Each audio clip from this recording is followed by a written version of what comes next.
The ACLU has a very interesting new report out about the justice system in this country. It focuses on people who have life terms without parole. They're in jail forever. Now, you have to understand something. In the rest of the world, this is considered incredibly inhumane.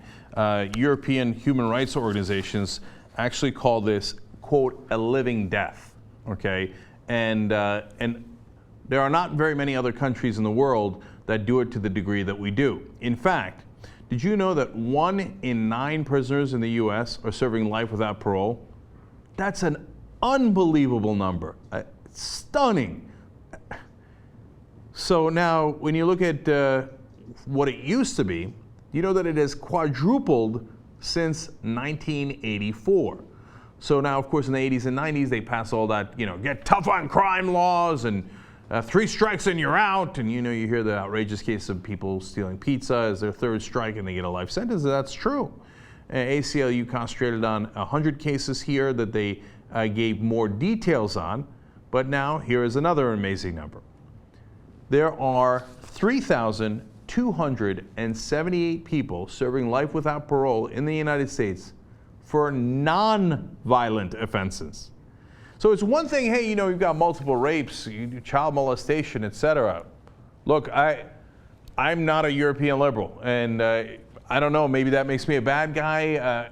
I don't know what you think of that, right? But when I hear about Norway's system and how well they treat their prisoners, it grates on me. Maybe because I'm an American and I've gotten used to this system. So I don't mind some sentences that are, life without parole. I think some guys have it coming, and I'm glad that they're locked up and they can't reach people to harm us in our society. But 3,278 people for non-violent offenses. Some of the offenses were a trace amount of cocaine in your pocket that were naked to the visible eye. How'd they get in your pocket? Who knows? Who knows? Maybe you had the pants from Goodwill. I don't know. Maybe it came off the money, and almost all the money has trace amounts of cocaine on it, right? To put a guy away for life without parole for that. One was for shoplifting at Walmart.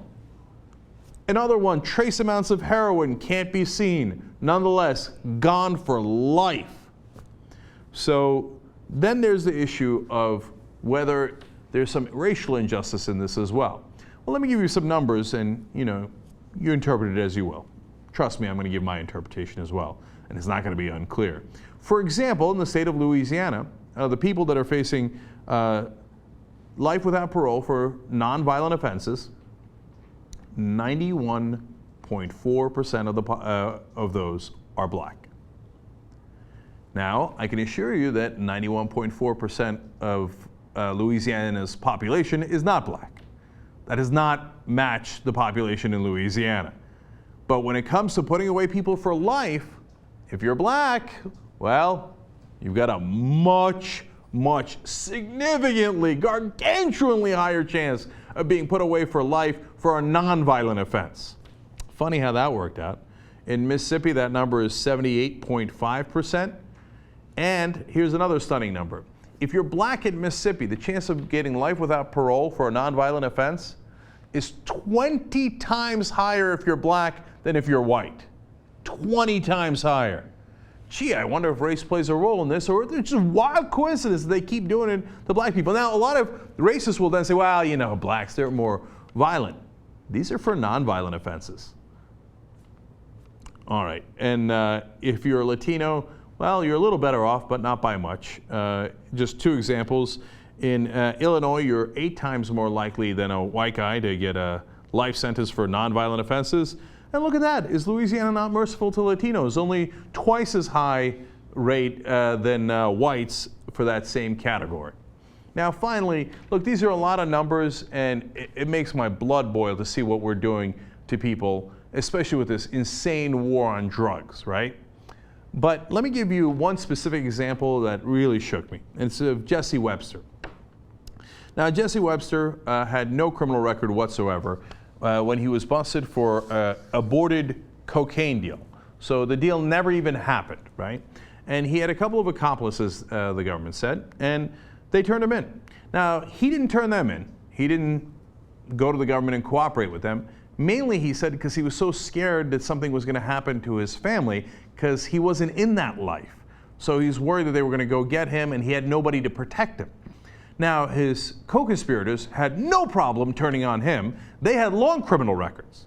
So get a load of this injustice. The way that our topsy-turvy world works is that he got a life sentence. They got less than 5 years, even though they were the ones that had orchestrated the drug deal and the government knew it.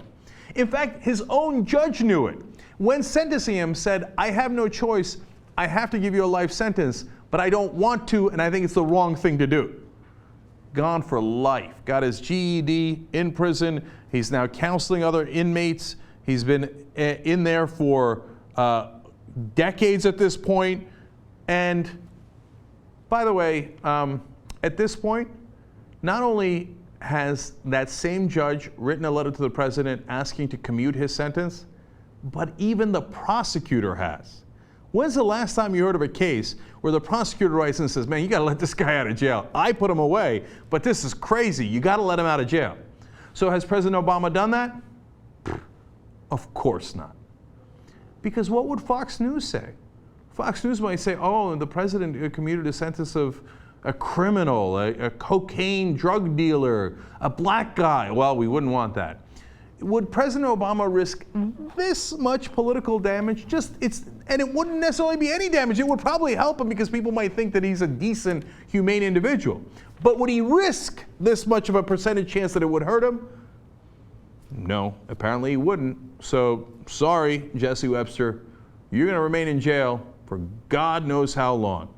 Even though we all know, the prosecutor knows, the judge knows, everybody knows, you should be out of jail.